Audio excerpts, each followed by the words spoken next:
Hola, buenos días. Mi nombre es Emily Tatiana Barón Grimaldo, de la clase de Arte Contemporáneo del Grupo 2, dictada por Albeiro Arias, de la Universidad del Tolima.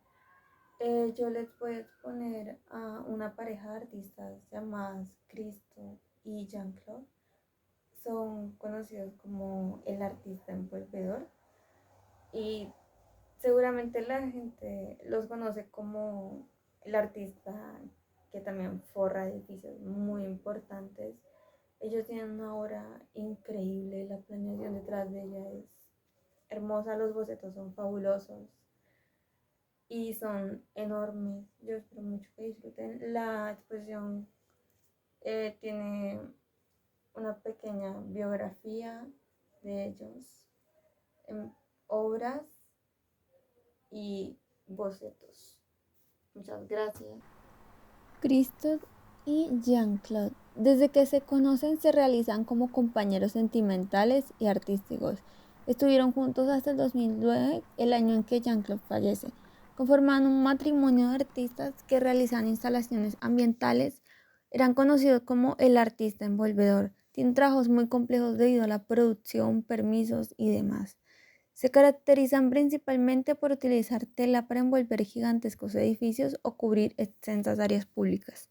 Algo que han dejado en claro es que ellos nos pagan los gastos de los proyectos mediante la venta de obras originales a museos, coleccionistas privados y galerías. Estos artistas no aceptan ningún tipo de patrocinio. Cristo Vladimiro Jabáchev nació en Gabrovo, Bulgaria, el 13 de junio de 1935, muere en Nueva York, Estados Unidos, el 31 de mayo de 2020. Descendiente de una familia de industriales, de padre científico y madre vinculada al arte. Tenía aficiones por el teatro y asistió a la Academia de Bellas Artes de Sofía en Bulgaria. Había comenzado a trabajar con el Teatro Burian de Praga cuando estalló la Revolución Húngara en 1956. Huyó a Viena, donde estudió durante un semestre. Estuvo brevemente en Suiza y luego se trasladó a París, en donde empezó a exponer sus obras. Mientras que trabajaba allí, conoció a Jean-Claude de Guillevant. Jean-Claude de Guillevant nació en Casablanca, Marruecos, el 13 de junio de 1935, justo el mismo día que Cristo. Muere en Nueva York, Estados Unidos, el 18 de noviembre de 2009, hija de un militar francés y de una madre muy joven. Nacida en una familia francesa de militares, estudia latín y filosofía en la Universidad de Túnez. Su juventud transcurre entre Francia, Suiza y Túnez. Al final se va con su familia a la capital francesa.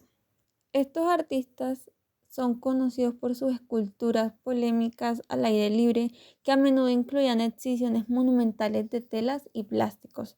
Querían realizar un arte más presencial. Al envolver estas obras, los artistas permitían disfrutar de la pieza así como de los alrededores. De esta forma hacían que se sintiera la importancia del espacio. Las primeras esculturas de Cristo estaban compuestas de latas, botellas, algunas encontradas, otras pintadas, envueltas en papel, plástico o tela. Hay que recordar que ellos empezaron a trabajar juntos en el 61 bajo el nombre de Cristo.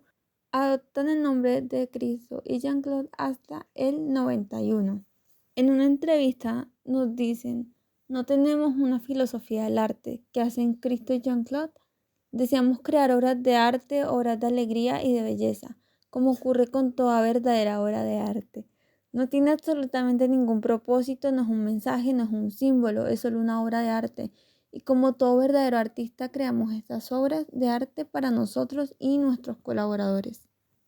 Otra cosa muy importante es el financiamiento de sus obras. Ellos no hacían comisiones, por decirlo así, y creían que eso limitaba la creatividad del artista en su trabajo. Al estar Cristo establecido en París, le dio un paso al conocimiento en cuanto a protagonistas de la vanguardia europea y americana. Y eso abrió un paso a apropiarse de los objetos cotidianos, a privarlos de su función, a ocultarlos, tomando objetos cotidianos para crear una centralidad en ellos. En 1961 crean su primera obra de arte ambiental temporal, Paquetes en el muelle y barriles de petróleo apilados, en Puerto de Colonia. Los artistas utilizaron varias pilas de grandes rollos de papel industrial cubriéndolos con lonas que aseguraron con cuerdas. Para los barriles de petróleo apilados utilizaron una gran cantidad de bidones de petróleo y emplearon grúas y otras maquinarias para apilarlos en grandes estructuras con permiso de la autoridad portuaria. Los barriles de petróleo apilados y los paquetes en el muelle estaban compuestos por partes separadas de varios tamaños. La obra permaneció durante 2 semanas. Poco después se establecen en Nueva York en el 1964, donde su arte fue visto como una variación de arte povera.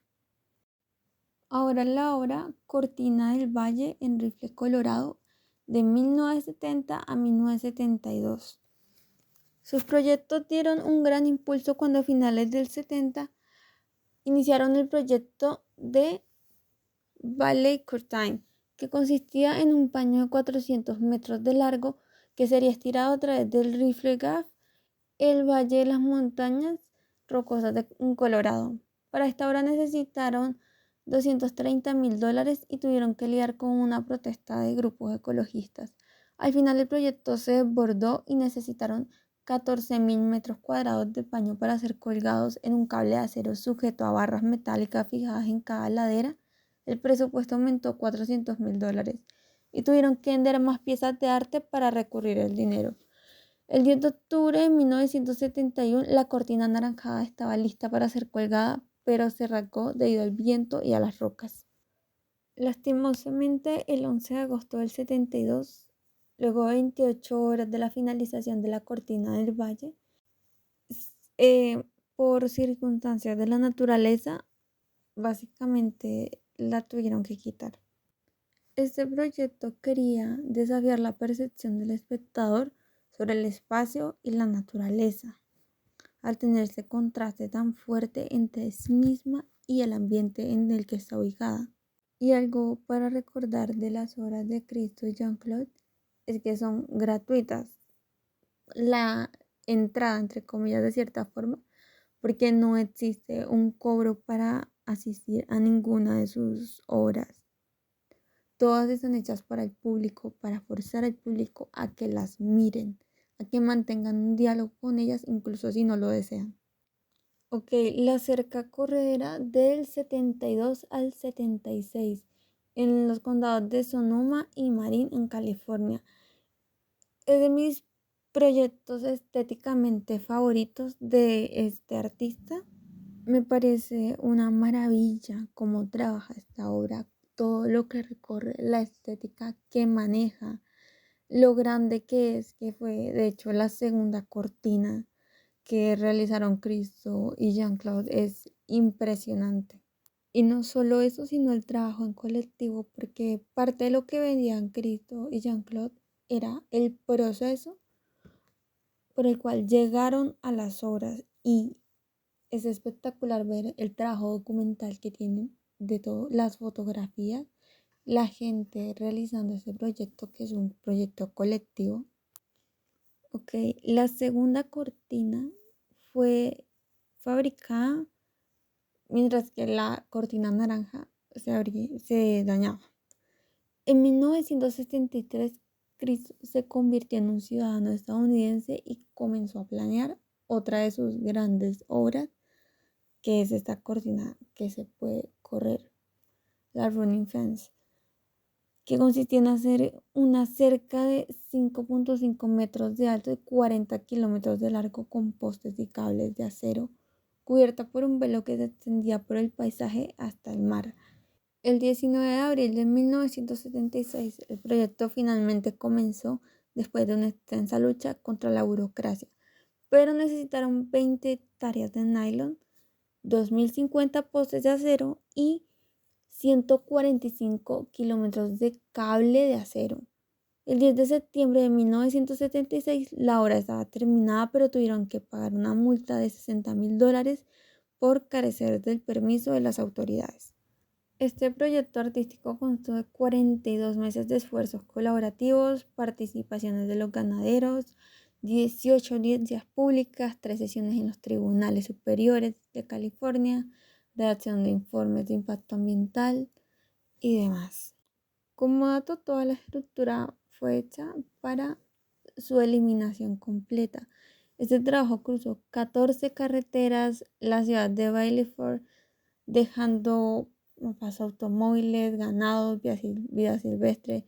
Fue diseñado para ser visto recorriendo 64 kilómetros de vías públicas en los condados de Sonoma y Marin. Como dato, esta obra solo duró instalada 14 días. Los muelles flotantes en el lago Iseo en Italia, esto fue creado del 2014 al 2016, pero venía siendo planeado por Cristo y Jean-Claude desde los 70. Como dato, claramente Jean-Claude no estaba viva cuando se realizó la obra, esto solo fue hecho por Cristo. Para este proyecto fueron usados 100.000 metros cuadrados de tela amarilla brillante transportados por un sistema modular de muelle flotante de 220.000 cubos de polietileno de alta densidad que ondulaban con el movimiento de las olas mientras los muelles flotantes se elevaban justo por encima de la superficie del agua. Los visitantes podían, experimentar la obra de arte caminando sobre ella desde Sulzano hasta Monte Isola y hasta la isla de San Paolo, que estaba enmarcada por los muelles flotantes. Y Cristo dijo, quienes experimentaron los muelles flotantes sintieron como si estuvieran caminando sobre el agua o tal vez sobre el lomo de una ballena. La luz y el agua transformaron la tela de color amarillo brillante en los tonos rojos y dorados a lo largo de 16 días, que fue el tiempo que duró esta exposición, porque luego todos los componentes fueron retirados y reciclados industrialmente. Otro de mis estéticamente favoritos son los árboles cubiertos del Parque Verreauxi de la Fundación Bellevue en Rien, en el noroeste de Basilea, Suiza. Esto fue el 13 de noviembre y el 14 de diciembre de 1998. Se envolvieron alrededor de 178 árboles con 55.000 metros cuadrados de tela de poliéster y 23 kilómetros de cuerda. El envoltorio se completó el 22 de noviembre y inició el 13 de noviembre. Los árboles se encuentran en el parque alrededor de la Fundación Bellevue y en la pradera adyacente, así como a lo largo del arroyo del Parque Verreauxi al noreste de Basilea en la frontera con Alemania. La altura de los árboles variaba entre 2 metros y 25 metros, con un diámetro de 1 metro a 14,5 metros. Cristo y Jean-Claude han trabajado con árboles durante muchos años. En su intento algo similar, el permiso fue denegado. Los árboles envueltos en Riegen fueron el resultado de 32 años de esfuerzo. Las ramas de los árboles envueltos que empujaban la tela translúcida hacia afuera crearon volúmenes dinámicos de la luz y la sombra, moviéndose con el viento con nuevas formas y superficies moldeadas por las cuerdas de la tela. Y ahora mi proyecto sin terminar favorito, Paraguas. Paraguas fue un proyecto que se dio entre Japón y Estados Unidos. Es una instalación a gran escala concebida para ubicarse simultáneamente en Ibaraki, Japón y en California, Estados Unidos. Esto fue entre 1984 y 1991. La obra complementaba miles de paraguas azules y amarillos que se desplegarían en ambos sitios. El proyecto se planificó durante varios años, pero no se llevó a cabo por dificultades logísticas, financieras y por ciertos inconvenientes físicos con unas personas. Se planteaba utilizar 3.100 paraguas en total, 1.880 en Japón y 1.220 en California. Los paraguas serían de nylon y tendrían un diámetro de 6 metros. Los colores serían azules para Japón, mientras que los de California serían amarillos. Se anclarían en el suelo en filas paralelas, creando un mar ondulante de color que se extendería a lo largo de los valles elegidos. Como Esto fue creado como un diálogo entre las culturas, representaciones por colores y disposición de los paraguas. La obra también pretendía ser una celebración de la alegría, la sorpresa y la interacción con el paisaje natural. Los que lograron situarse para la instalación tan solo duraron 18 días, desde el 9 de octubre de 1991. Esta pareja de artistas nos dio arte monumental, obras efímeras que desafiaban lo convencional, la tradición. Nos invitaban a la reflexión del artista, el ser, el financiamiento, la naturaleza, la obligación, la mirada, el ser humano. De hecho, algo que dice Jean-Claude es: ninguno de los trabajos está diseñado para los pájaros, todos tienen escala para ser disfrutados por seres humanos que están en la tierra. Su trabajo está creado para la relación entre el ambiente, pero sobre todo el ser humano y la materialidad externa a él. Me gustaría que pensáramos los bocetos que estamos viendo como su proceso, porque parte del proceso que mantenía esa pareja era la imaginación, la realización y la memoria. Se comenzaba la idea, se creaban los bocetos, las maquetas, se vendían, luego las obras que se podían llevar a cabo se realizaban y quedaba una prueba de todas ellas con videos. Hay una documentación de todos ellos que yo personalmente les invito a revisar. Muchas gracias por la atención.